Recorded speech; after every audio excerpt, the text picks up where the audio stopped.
ষড়যন্ত্রকারীরা আবারও ক্ষমতা ফিরে পেতে সংগঠিত হচ্ছে।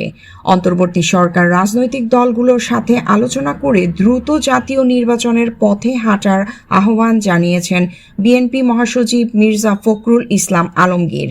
জাতীয় প্রেসক্লাবে গণতন্ত্র মঞ্চের আলোচনা সভায় তিনি আরও বলেন, গণতন্ত্র প্রতিষ্ঠার যে সুযোগ এসেছে তা হারানো যাবে না। দেশকে আবারও কোনো ফ্যাসিবাদের হাতে ছেড়ে দেয়া যাবে না। এ বিষয়ে রাজনৈতিক দলসহ সবাইকে একমত হওয়ার আহ্বান জানান বিএনপি মহাসচিব। বিএনপি বিপ্লব করে ক্ষমতায় যেতে চায় না জানিয়ে মির্জা ফখরুল বলেন, জনগণ সমর্থন নিয়ে রাষ্ট্র পরিচালনার দায়িত্ব নিতে চায়। গণতন্ত্র মঞ্চের শীর্ষ নেতারা বলেন, যে কোনো মূল্যে ফ্যাসিবাদ বিরোধী ঐক্য ধরে রাখতে হবে। দেখছি যে মবক্রেসি, হত্যা, চিন্তায় গুম ভয়ানকভাবে বেড়ে যাচ্ছে। এই বিষয়গুলো নিঃসন্দেহে সচেতন নাগরিক এবং রাজনৈতিক কর্মী হিসাবে আমাদেরকে অত্যন্ত উদ্বিগ্ন করে তুলছে। আমরা বিপ্লব করে ক্ষমতায় যাওয়ার মতো আমাদের কোনো সামর্থ্য নেই এবং সেই ইচ্ছাও নেই।